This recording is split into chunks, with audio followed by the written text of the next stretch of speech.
नमस्कार, नेपाल डायरीमा यहाँलाई स्वागत छ। सुरु गरौं आजका प्रमुख समाचारबाट। मुलुकभर पछिल्लो 24 घण्टामा 9196 जनामा कोरोना संक्रमण, 50 जनाको मृत्यु। मुलुकका 60 जिल्लामा निषेधाज्ञा। अन्यलमा एसईई र 12 कक्षाको परीक्षा। प्रधानमन्त्रीले बोलाए संवैधानिक परिषदको बैठक। दोस्रो तहको नेताको दबाव, राष्ट्रपति पनि सक्रिय, मिल्लान ओली नेपाल। माधव नेपालको हातमा एमाले र ओली सरकारको भविष्य। महामारीमा चिकित्सकविहीन अर्घखाँची स्वास्थ्य केन्द्र। शुक्रबारदेखि आन्तरिक र बाह्य उडान बन्द। एकै दिन 1100 रुपैयाँले बढ्यो सुनको मूल्य। देउबालाई भेट्न बुढा नीलकण्ठ पुगे प्रचण्ड। कर्मचारीद्वारा बीपी प्रतिष्ठान धरानमा तालाबन्दी। नक्कली रेमडेसिभिर इन्जेक्सन बिक्री गर्ने 2 जना मोरङ प्रहरीको नियन्त्रणमा। अभाव भएपछि दाङमा अटो रिक्सालाई एम्बुलेन्स बनाइयो। रियो दी जेनेरियोमा प्रहरी र तस्कर बीच गोली हानाहान, कम्तीमा 25 जनाको मृत्यु। यो सँगै अब सुरु गरौं समाचार विस्तारमा। नेपालमा पछिल्लो समय दिन प्रतिदिन कोरोना संक्रमितहरूको संख्या तीव्र रूपमा बढिरहेको छ। मुलुकभर पछिल्लो 24 घण्टामा हालसम्मकै सबैभन्दा बढी कोरोना संक्रमित फेला परेका छन्। स्वास्थ्य तथा जनसंख्या मन्त्रालयका अनुसार मुलुकभर 20,482 जनाको पीसीआर र एन्टिजेन परीक्षणमा 9,196 जनामा कोरोना संक्रमण पुष्टि भएको छ। 19,987 जनाको आरटीपीसीआर परीक्षण गर्दा 9,023 जना र 495 जनाको एन्टिजेन परीक्षण गर्दा 173 जनामा कोरोना संक्रमण पुष्टि भएको हो। पछिल्लो 24 घण्टामा मुलुकभर 9,196 जना नयाँ संक्रमित थपिएसँगै कुल संक्रमितको संख्या 3,77,603 पुगेको छ। कोरोना भाइरस कोभिड-19 को संक्रमणबाट पछिल्लो 24 घण्टामा देशभर 2,905 जना निको भएर घर फर्किएका छन्। स्वास्थ्य तथा जनसंख्या मन्त्रालयका अनुसार पछिल्लो 24 घण्टामा देशभर 2,905 जना निको हुँदा डिस्चार्ज हुनेहरूको कुल संख्या 2,95,395 पुगेको छ। त्यसैगरी क्वारेन्टिनमा रहेको संख्या 380 रहेको छ। पछिल्लो 24 घण्टामा देशभर 20,482 जनाको पीसीआर एन्टिजेन परीक्षण हुँदा हालसम्म कुल 25,98,405 जनाको पीसीआर एन्टिजेन परीक्षण भएको छ। यसैगरी क्वारेन्टिनमा रहनेको संख्या 380 रहेको छ। पछिल्लो 24 घण्टामा देशभर 20,482 जनाको पीसीआर एन्टिजेन परीक्षण हुँदा हालसम्म कुल 25,98,405 जनाको पीसीआर एन्टिजेन परीक्षण भएको छ। यसैगरी पछिल्लो 24 घण्टामा थप 50 संक्रमितको मृत्यु भएको छ। हालसम्म नेपालमा कोरोना संक्रमणबाट मृत्यु हुनेको संख्या 3,579 पुगेको छ। कोरोना महामारीको दोस्रो लहर बढ्दै जान थालेपछि देशका अधिकांश जिल्लामा निषेधाज्ञा लगाइएको छ। आजसम्म मुलुकभर 60 जिल्लामा निषेधाज्ञाको घोषणा गरिएको छ। नयाँ भेरिएन्टको कोरोना रोकथाम तथा न्यूनीकरण गर्ने उद्देश्यले भारतीय सीमानासँग जोडिएको बाँके जिल्लामा संक्रमण दर बढेपछि बाँके दोस्रो लहरको पहिलो निषेधाज्ञा जारी गर्ने जिल्ला बनेको थियो। त्यसपछि महामारी र संक्रमणको चेन ब्रेक गर्न सरकारले प्रमुख जिल्ला अधिकारीले आवश्यक आदेश जारी गर्न सक्ने अधिकार दियो। लगत्तै धेरैवटा जिल्लाले निषेधाज्ञा जारी गर्न थाल्यो। काठमाडौँ उपत्यकामा निषेधाज्ञाको दोस्रो साता सुरु हुँदा देशभर निषेधाज्ञा जारी गर्ने जिल्ला 60 पुगेका हुन्। वैशाख 16 गते काठमाडौँ उपत्यका लगायत कैलाली, पर्सा, कञ्चनपुर, चितवन, रूपन्देही र दार्चुलाका केही गाउँपालिकामा निषेधाज्ञा जारी गरिएको थियो। लगत्तै सुर्खेत, कास्की, दाङ, कञ्चनपुर, पाल्पा, बर्दिया, सल्यान, सुनसरी, दार्चुला, जाजरकोट, रुकुम, पश्चिम, डडेलधुरा, झापा, मोरङ, गुल्मी, प्युठान, काभ्रेपलाञ्चोक, गोर्खा, बाजुरामा पनि निषेधाज्ञा जारी गरियो। त्यसैगरी निषेधाज्ञा लागू भएका जिल्लाहरू उदयपुर, पर्वत, मकवानपुर, बझाङ, कालीकोट, स्याङ्जा, कपिलवस्तु, रामेछाप, नुवाकोट, ताप्लेजुङ, धनुषा, अर्घखाँची, बैतडी, दैलेख, महोत्तरी, डोल्पा, डोटी, नवलपरासी, पूर्व रोल्पा, म्याग्दी, मुगु, तनहुँ, बारा, सिरहा, नवलपरासी, पश्चिम इलाम, दोलखा, सिन्धुपाल्चोक, धनकुटा, अछाम, हुम्ला, धादिङ, बागलुङ रहेका छन्। नयाँ भेरिएन्ट सहितको कोरोना भाइरस संक्रमण बढ्दै गएपछि माध्यमिक शिक्षा परिषद एसईई र 12 कक्षाको वार्षिक परीक्षा अन्यलमा परेको छ। परीक्षाको मिति नजिकिँदै जाँदा स्कुले विद्यार्थीहरूमा पनि संक्रमण दर बढेको छ। संक्रमण नियन्त्रण गर्न देशका करिब 60 जिल्लामा निषेधाज्ञा छ। यता राष्ट्रिय परीक्षा बोर्ड भने परीक्षाका बारेमा अनुत्तरित छ। बोर्डले एसई र 12 कक्षाको परीक्षाको तयारी पूर्व निर्धारित तालिका अनुसार भइरहेको जनाएको छ। बोर्डका अध्यक्ष प्राध्यापक डाक्टर चन्द्रमणि पौडेलले भने यो महामारीमा हामी रोक रहेर भन्ने अवस्थामा छौं। कोरोना संक्रमणको अवस्था यस्तै रहेको खण्डमा आवश्यक निर्णय गर्छौं। उनका अनुसार यो महिनाको अन्तिममा परीक्षाको विषयमा निर्णय हुनेछ। परीक्षा सञ्चालनको तयारी अन्तिम चरणमा पुगेको पनि उनले बताए। परीक्षाको विषयमा बोर्डमा विभिन्न चरणमा छलफल पनि चलिरहेको छ। अध्यक्ष पौडेलले भने छलफल चलिरहेको छ तर अहिले नै केही भन्न मिल्दैन। शिक्षा विज्ञान तथा प्रविधि मन्त्रालयका प्रवक्ता दीपक शर्माले पनि परीक्षा सञ्चालनको विषयमा अहिले नै केही भन्न सक्ने अवस्था नरहेको बताए। उनले भने संक्रमणको अवस्था हेरेर यो महिनाको अन्तिममा आवश्यक निर्णय गर्छौं। नेपाल सरकार राष्ट्रिय परीक्षा बोर्डले गत एसई जेठ 13 गते र 12 कक्षाको परीक्षा जेठ 26 गते सुरु हुने गरी गत फागुन 26 गते तालिका सार्वजनिक गरेको थियो। एसई र 12 कक्षाको परीक्षा तत्कालको लागि रोक्नुको विकल्प नरहेको नेपाल अभिभावक महासंघका अध्यक्ष शुभ्रप्रभात भण्डारीको भनाइ छ। उनले भने विद्यार्थीहरूले घरबाटै परीक्षा दिने गरी वैकल्पिक उपाय खोज्नुपर्छ। विद्यार्थीहरूको स्वास्थ्य सुरक्षा ध्यानमा राखेर तत्कालको लागि परीक्षा स्थगित गर्नुपर्ने उनले बताए। गत वर्ष एसई परीक्षा सुरु हुन 2 दिन अघि सरकारले स्थगन गरेको थियो। लामो समय लकडाउन भएपछि विद्यालयले लिएको अन्तिम परीक्षाका आधारमा विद्यालयले पठाएको ग्रेड अनुसार नतिजा प्रकाशित गरिएको थियो। 12 कक्षाको परीक्षा भने लकडाउन अन्त्य भएपछि विद्यालयमै केन्द्र राखेर सञ्चालन गरिएको थियो। जनस्वास्थ्य विज्ञहरूले जेठ अन्तिमदेखि असार मध्यसम्म कोरोना भाइरस संक्रमण उच्च बिन्दुमा पुग्ने अनुमान गरेका छन्। विद्यालयमा चालु शैक्षिक वर्षको पढाइ ढिलो सुरु भएपछि 2 महिना थपेर जेठ मसान्तसम्म पुर्याइएको थियो। आगामी असार 1 गतेबाट अर्को शैक्षिक वर्ष सुरु हुनुपर्नेमा चालु वर्षको वार्षिक परीक्षा नै अन्यलमा परेको छ। सत्तारूढ नेपाल कम्युनिस्ट पार्टी एमालेको विवादलाई किनारा लगाउने अन्तिम प्रयास जारी छ। प्रधानमन्त्री एवं पार्टी अध्यक्ष केपी शर्मा ओली र वरिष्ठ नेता माधव कुमार नेपाल पक्षका दोस्रो तहका नेताले निरन्तर दबाव बढाएपछि वैशाख 9 यता यही बुधबारदेखि ओली नेपाल संसदको ढोका खुलेको छ। दुई नेताबीच संवाद टुटिरहेका बेला बुधबार दिउँसो माधव पक्षीय नेता योगेश भट्टराई एमाले महासचिव ईश्वर पोखरेललाई भेट्न सिंहदरबार छिरेका थिए। यहाँ सिन्धुलीका संसद गणेश पहाडी सहित दुई पक्षका नेताबीच भेटवार्ता भएको थियो। उक्त वार्तामा योगेशले पार्टी महासचिवको हैसियतमा विभाजनको डिलमा पुगेको एमालेलाई जोगाउने भूमिका खेल्न पोखरेललाई भनेका थिए। बुधबारको उक्त भेटपछि प्रधानमन्त्री ओलीले वरिष्ठ नेता नेपाललाई फोन गरेका थिए। उक्त फोनको क्रममा अध्यक्ष ओलीले भेटेर कुरा गर्न निम्तो दिएका थिए, तर नेता नेपालको फागुन 28 को निर्णय नसचिएसम्म वार्ता हुन नसक्ने अडान लिएपछि भेट हुन सकेन। नेपालले माओवादीबाट आएका नेताहरू स्वीकार्ने तर पार्टीलाई सर्वोच्च अदालतको फागुन 23 को फैसला अनुसार 2075 जेठ 2 मा लैजान भनेका थिए। यसअघि चैत्र 2 तथा वैशाख 7 र 9 को ओली नेपाल वार्ता पनि दोस्रो तहको नेताकै निरन्तरताको छलफल बीच सम्भव भएको थियो। फागुन 23 पछि एमालेमा फर्किएका ओलीले पेलिरहने उता नेपालले प्रतिरोध गर्दै समानान्तर अभ्यास गरिरहने अवस्थाबीच दोस्रो तहको नेतामा चिन्ता बढेको थियो। यही चिन्ताबीच ओलीको स्पष्टीकरण खाएका माधव पक्षीय नेता पनि पार्टी एकता बचाउन क्रियाशील भएका थिए।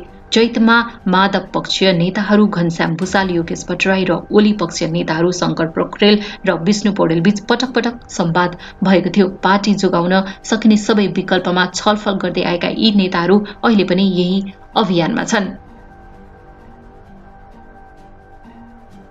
प्रधानमन्त्री केपी शर्मा ओलीले संवैधानिक परिषदको बैठक बोलाएका छन्। परिषदका अध्यक्ष समेत रहेका प्रधानमन्त्री ओलीले आइतबार बस्ने गरी बैठक बोलाएका हुन्। बैठकले रिक्त रहेका संवैधानिक आयोगहरूमा पदाधिकारीहरू सिफारिस गर्ने सम्भावना छ। हाल लोकसेवा आयोगमा अध्यक्ष सहित सबै पदाधिकारीहरू रिक्त छन्। त्यस्तै अख्तियार दुरुपयोग अनुसन्धान आयोगमा 2 पदाधिकारी र निर्वाचन आयोगमा 1 पदाधिकारी रिक्त छ।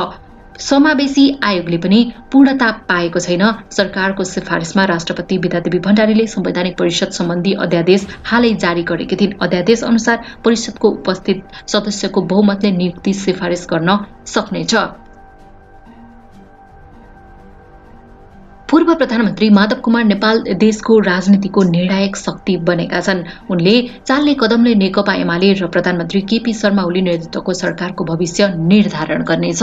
ओलीलाई प्रमुख प्रतिपक्षी दल नेपाली कांग्रेसका सभापति शेरबहादुर देउबा र नेकपा माओवादी केन्द्रका अध्यक्ष पुष्पकमल दाहाल प्रचण्डले दरिलो चुनौती दिन नसकिरहँदा नेपालले ठूलै चुनौती दिइरहेका छन्। नेकपाकै निर्देशनमा कर्णाली प्रदेशमा एमाले संसदहरूबाट फ्लोर क्रस भइसकेको छ। लुम्बिनीमा शंकर पोखरेल नेतृत्वको सरकार अल्पमतमा पर्नुमा नेपालकै रणनीतिक चातुर्यता कारण बनेको छ। संघीय संसदमा ओलीलाई अप्ठ्यारोमा पार्न सक्नेमा माधव नेपाल नै मुख्य नेता देखिएका छन्। उनले एमाले भित्रै ओलीलाई कमजोर पार्न 21 संसदको सामूहिक राजीनामासम्मको तयारी गरिरहेका छन्। यसले आक्रामक बन्दै आएका ओलीलाई अचानक रक्षात्मक बनाइदिएको छ। माधव नेपाल र उनी पक्षीय प्रत्यक्ष निर्वाचित संसदहरूमाथि कारबाहीका लागि ठिक्क परेका उनी पछि हटेका छन्। यसअघि कठोर कदम चाल्न अघि सरिहाल्ने ओली अचानक हटेका छन्। माधव नेपालले कुनै पनि बेला आफू पक्षीय प्रत्यक्ष निर्वाचित संसदहरूको सामूहिक राजीनामाको निर्णय लिन बलियो सम्भावना देखिएको छ। समितिका लागि उनले बटम लाइन जेठ 2 गते र 2075 नै रहेको स्पष्ट पारिसकेका छन्। त्यसमा यताउता नहुने उनको अडान छ। कुनै पनि बेला नेपालले चाल्ने कदमले एमाले वैधानिक रूपमा विभाजित हुन सक्छ। राष्ट्रपति विद्यादेवी भण्डारीले एमाले एकताको पहल गरिरहेकी छिन्, तर ओली र नेता नेपाल टहस महस भएका छैनन्। अन्तिम प्रयास जारी छ। कोभिड महामारी बढिरहेको समयमा अर्घाखाँचीमा रहेको 2वटै प्राथमिक स्वास्थ्य केन्द्रमा चिकित्सक नहुँदा सेवाग्राही समस्यामा परेका छन्। प्रदेशसभा निर्वाचन क्षेत्र नम्बर 1 क मा रहेको छत्रदेव गाउँपालिकाको बलकोट प्राथमिक स्वास्थ्य केन्द्र र 1 ख मा रहेको शीतगंगा नगरपालिकाको ठडा प्राथमिक स्वास्थ्य केन्द्र डाक्टर विहीन हुँदा सामान्य रोगका बिरामी हुँदा पनि सिन्धी खड्क तथा बुटवल जान बाध्य छन्। 2 जना चिकित्सकको दरबन्दी रहेको दुवै प्राथमिक स्वास्थ्य केन्द्रमा रहेका चिकित्सक अध्ययन विधामा गएपछि प्राथमिक स्वास्थ्य केन्द्र चिकित्सक विहीन बनेको शीतगंगा नगरपालिकाका नगर प्रमुख सूर्य प्रसाद अधिकारीले बताए। अहिले प्राथमिक स्वास्थ्य केन्द्रमा रहेका अन्य कर्मचारीको भरमा प्राथमिक स्वास्थ्य केन्द्र चलेका छन्। सामान्य खालका बिरामी अन्यत्र जानुपर्ने बाध्यता स्थानीयले खेपको शीतगंगा नगरपालिकाका वडा नम्बर 3 ठडाका स्थानीय नारायण अधिकारीले बताए। प्राथमिक स्वास्थ्य केन्द्रमा एचए पनि नहुँदा अहेब अन्य कर्मचारीले बिरामीको चेक जाँच र उपचार गरिरहेका छन्। स्वास्थ्य केन्द्रमा रहेका 2 जना चिकित्सक अध्ययन गर्न गएपछि प्राथमिक स्वास्थ्य केन्द्र डाक्टर विहीन बनेको छत्रदेव गाउँपालिकाका अध्यक्ष लेखनाथ पोखरेलले बताए। चिकित्सक ल्याउन पहल भइरहेको उनको भनाइ छ। धनकुटा शहीद भूमि गाउँपालिकाले कोभिड-19 फैलन नदिन स्थानीय हाट बजार बन्द गरेको छ। गाउँपालिका कार्यालयले सूचना जारी गरी मान्छेको भिडभाड हुने हाट बजारलाई वैशाख 31 गतेसम्म बन्द गरिएको हो। यात्रु बोक्ने सवारी साधनलाई समेत सञ्चालन गर्न रोक लगाएको छ। त्यस्तै स्थानीय बजारका पसल समेत बिहान 9 बजेसम्म र बेलुका 4 बजेदेखि 7 बजेसम्म मात्र खुल्न दिने निर्णय गरेको गाउँपालिकाका अध्यक्ष मेघराज राईले बताए। शुक्रबारदेखि आन्तरिक र बाह्य हवाई उडान पूर्ण रूपमा रोकिएको छ। चार्टर्ड र उद्धार उडान बाहेक सबै प्रकारका उडान रोकिएको हो। कोरोना संक्रमणको दोस्रो लहर फैलेपछि सरकारले स्थल यातायातसँगै हवाई उडान पनि रोक्ने निर्णय गरेपछि सबै उडान बन्द भएका हुन्। स्थल यातायात उपत्यकामा निषेधाज्ञा लागेको दिनदेखि बन्द भइसकेको छ। नेपाली बजारमा शुक्रबार सुन चाँदीको मूल्यमा वृद्धि भएको छ। यस दिन छापावाल सुन प्रति तोला 11,700 रुपैयाँमा कारोबार भइरहेको नेपाल सुन चाँदी व्यवसायी महासंघले जनाएको छ। अघिल्लो दिन सुन प्रति तोला 90,600 रुपैयाँमा कारोबार भएको थियो। अघिल्लो दिनको तुलनामा यस दिन सुनको मूल्य 1,100 रुपैयाँ बढेको हो। यस दिन तेजाबी सुन प्रति तोला 91,200 रुपैयाँमा कारोबार भएको छ। अघिल्लो दिन यो सुन प्रति तोला 90,100 रुपैयाँमा कारोबार भएको थियो। महासंघका अनुसार शुक्रबार चाँदी प्रति तोला 1,350 रुपैयाँमा कारोबार भइरहेको छ। अघिल्लो दिन चाँदी प्रति तोलामा 1,315 रुपैयाँमा कारोबार भएको थियो। नेकपा माओवादी केन्द्रका अध्यक्ष पुष्पकमल दाहाल प्रचण्ड नेपाली कांग्रेसका सभापति शेरबहादुर देउबालाई भेट्न उनकै निवास बुढानीलकण्ठ पुगेका छन्। संयुक्त सरकारको नेतृत्व लिन देउबाले सक्रियता नदेखाएपछि प्रचण्ड उनलाई भेट्न बुढा नीलकण्ठ पुगेको बताइएको छ। बिहीबार देउबालाई भेट्न एमाले वरिष्ठ नेता माधव कुमार नेपाल बुढा नीलकण्ठ पुगेका थिए। प्रधानमन्त्री केपी शर्मा ओलीले वैशाख 27 गते विश्वासको मत लिने निर्णय गरेकाले त्यसभन्दा अघि नै बहुमत जुटाएर अघि बढ्ने प्रचण्ड नेपाल र जसपा नेताहरूको तयारी रहेको छ। देउबाले संयुक्त सरकारको नेतृत्व लिन आनाकानी गरिरहेका छन्। यसअघि प्रधानमन्त्री ओलीले 22 वैशाखमा एमाले नेताहरूसहित बुढा नीलकण्ठ पुगेर देउबालाई भेटेका थिए। उनले देउबासँग विश्वासको मत दिन अपिल गरेका थिए, तर देउबा सहितका कांग्रेस नेताहरूले प्रधानमन्त्रीलाई विश्वासको मत दिन नसकिने बताएका थिए।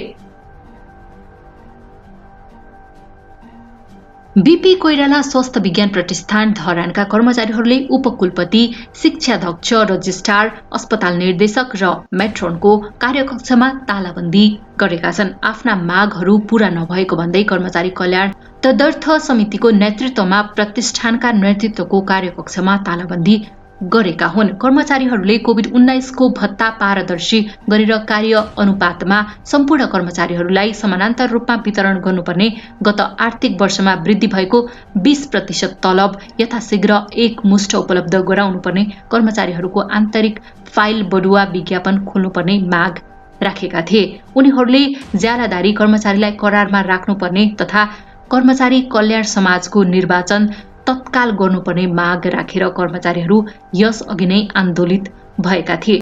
कर्मचारी कल्याण तदार्थ समितिका संयोजक राजन कोइरालाका अनुसार पदाधिकारीहरूले आश्वासन दिए पनि कर्मचारीहरूको विषयमा चासो नदिएकाले तालाबन्दी गर्नु परेको हो। पदाधिकारीहरू ठेक्कापट्टाको कमिसनमा मात्र चासो राख्नुहुन्छ, हामी कर्मचारीहरूको माग सुन्नुहुन्न।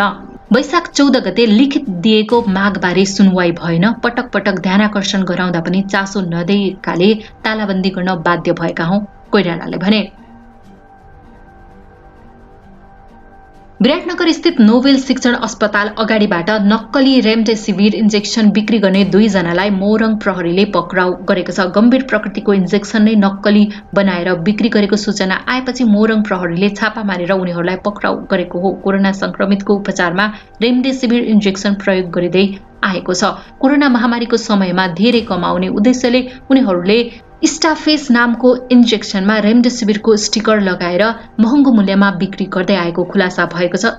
स्टाफेस ज्वरोमा प्रयोग गरिने इन्जेक्सन हो, जसको मूल्य 90 रुपैयाँ मात्र छ, तर उनीहरूले रेमडेसिभिरको स्टिकर टाँसेर 7,000 देखि 25,000 रुपैयाँसम्म बिक्री गर्दै आएको भेटिएको छ। नक्कली इन्जेक्सन बेच्ने गरिरहेका 2 जना सोनु अस्लाम र शरणम यादवलाई नोबेल अगाडिको साथी फार्मेसीबाट पक्राउ गरिएको जिल्ला प्रहरी कार्यालय मोरङका प्रहरी उपरीक्षक सन्तोष खड्काले जानकारी दिए। आलम आफै फार्मेसी सञ्चालक हुन् भने यादव सोही फार्मेसीमा काम गर्छन्। उनीहरूलाई पक्राउ गरेर थप अनुसन्धान भइरहेको मोरङ प्रहरीले जनाएको छ। कोरोना महामारीमा एम्बुलेन्सको अभाव भएपछि दाङमा अटो रिक्सालाई एम्बुलेन्सको रूपमा प्रयोग गर्न थालिएको छ। तुलसीपुर नगर जेससका पूर्व अध्यक्ष मोहन सुनार, नेपाल तरुण दलका नेता सुनिल बाबु डाङ्गी, अजय दुलालले अटोलाई सञ्चालकसँग समन्वय गरेर अटोलाई एम्बुलेन्समा परिणत गरेका हुन्। निषेधाज्ञाको अवधिभर सञ्चालनका लागि 9वटा अटोलाई एम्बुलेन्स बनाइएको परिचालन समितिका संयोजक दीपक कुमारले जानकारी दिए। एम्बुलेन्स सञ्चालकहरूले बिरामीबाट चर्को भाडा लिएको गुनासो आइरहेको समयमा अटोलाई एम्बुलेन्सका रूपमा प्रयोग गर्न थालिएपछि धेरै सर्वसाधारणहरूले राहत पाउने अपेक्षा गरिएको छ।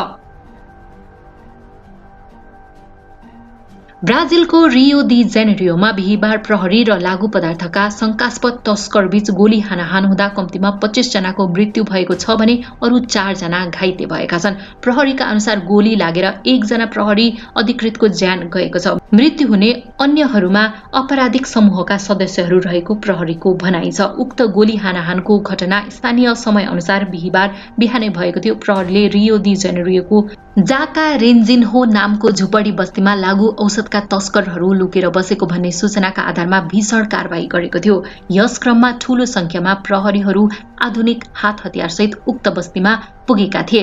सामाजिक सञ्जालमा पोस्ट गरिएका दृश्यहरूमा झुपडी बस्तीका धेरै ठाउँमा ग्यास बम विस्फोट गरिएको र गोली चलेको आवाज सुनिएको छ। हेलिकप्टरबाट लिएका तस्बिरहरूमा सशस्त्र तस्करहरू घरका छानाबाट भाग्दै गएको देखिएका छन्। जाकारिन्हो झुपडी बस्तीलाई रेड कमान्ड नाम गरेको आपराधिक समूहले आफ्नो अखडा बनाउँदै आएको थियो। रियो डी जेनेरोका अन्य झुपडी बस्तीहरूमा पहाड इलाकाहरूमा रहे पनि जाकारिन्हो बस्ती भने समतल ठाउँमा छ।